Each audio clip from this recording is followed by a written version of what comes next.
what's going on in the world, specifically regarding El Salvador and now having Bitcoin as legal tender, and what he thinks, how he thinks that will affect the economy, not just in El Salvador, but more broadly around South America and also around the world. What sort of reaction do you think we'll have going forward from that, if any? I'll pass it over to you. Yeah, so countries in Latin America, I've been flagging this for a while. I figured it was going to be somebody in Latin America. I wasn't sure whether it was going to be Costa Rica or whether it was going to be Panama, but it ended up being El Salvador. What historically the problem is they've had a series of bad governments, tons of corruption, and they tend to not have enough exports to be able to drive their economy, so their currencies keep collapsing. And that's basically robbing the wealth of the people. So then they try and dollarize, so they try and hold dollars as well. But the problem is these countries don't get access to enough dollars. So it becomes really hard to have access to money and the kind of things that we all take for granted. So this idea behind having Bitcoin, the other thing that they do is they tend to work in the United States or elsewhere and send money home to their parents, remittances. Yeah. And that's a very important source of capital for these countries. But somebody takes like 10% out of the middle or 20% out of the middle. So Panama have kind of realized that maybe offering Bitcoin as part of the financial system means that people can save in it. So that protects them from their own currency or the dollar going up or down. It allows them to transfer money amongst each other and not have a highly developed banking system, because you kind of solve it overnight. Mm-hmm. Because with something like Strike, which they're going to be using, I can transfer $1 to a person. It just uses Bitcoin as the transmission mechanism. So it means you end up with a digital banking system pretty fast. Mm.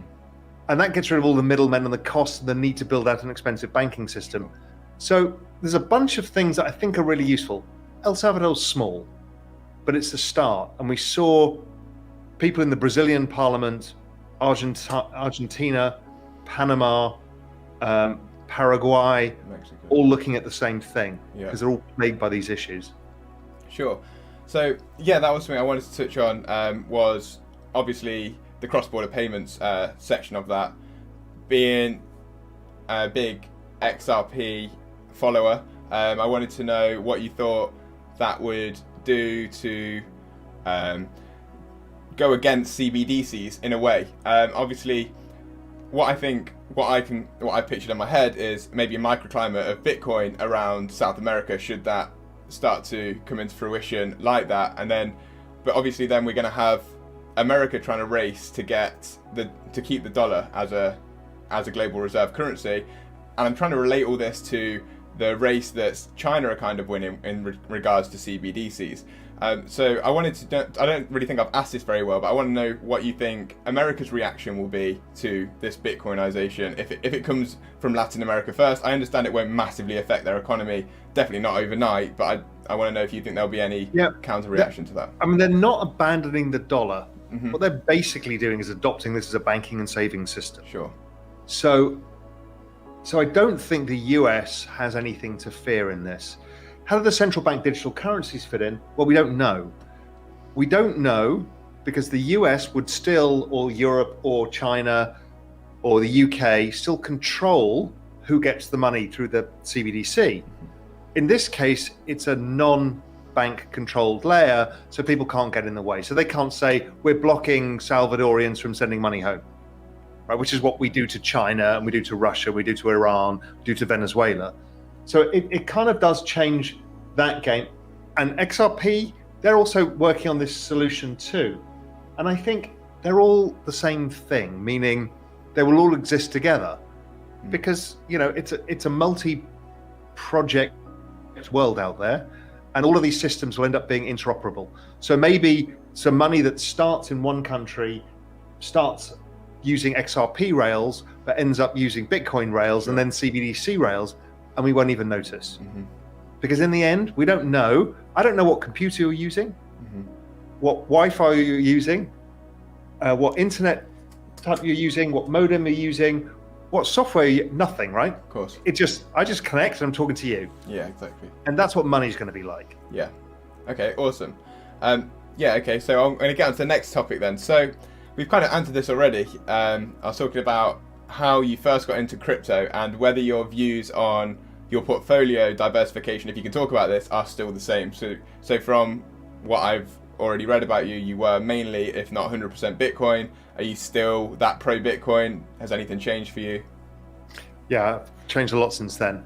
So, you heard my crypto story. So I invested, first time was 2012. It went up 100% in a month. And I was like, holy shit. And I sold it. Then I bought some again in 2013. And I held that through all the way to 2017. And then I sold out too early into the bull market because there was having these Bitcoin forks going on. I'm like, I don't understand any of this. I'm out. I thought, could this whole thing fail? Could it all move to a different chain? I don't know. Yeah, Bitcoin Cash nearly overtook at one point, didn't it? That's right. Very close, yeah. And I'm like, no, I don't know. It's beyond my skill set. And then I was out. I've been following the space for a while, and I was out of it until 2019, when a good friend of mine, Dan Tapiero, who you can see, there's some great interviews on our YouTube channel or on Real Vision, basically persuaded me all over again. Hey, listen, Raoul, it's time to get back in again.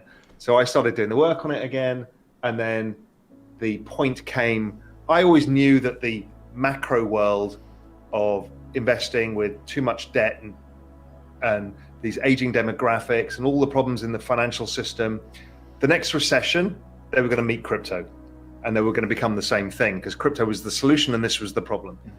And so as soon as the recession came, so crypto collapsed, and I'm like, okay, this is the signal. This is the chance to get in, because the most likely outcome is this explodes higher. So I started buying back in March last year, and I was all Bitcoin. I was up until maybe June, July, I was still investing in other stuff. And then I said, look, this is the single best opportunity we're ever going to be given in our lives, and I'm going all in. So every single penny of cash that I had, I put into Bitcoin. I mean, 100% of everything I had, and anything I earned that was excess cash, I put into this. So this was not a small bet. This was like, fuck it, I'm doing it. Selling your bed. Because everything I'd ever studied about the macro and crypto itself, this was the time. If it was going to happen, now was it.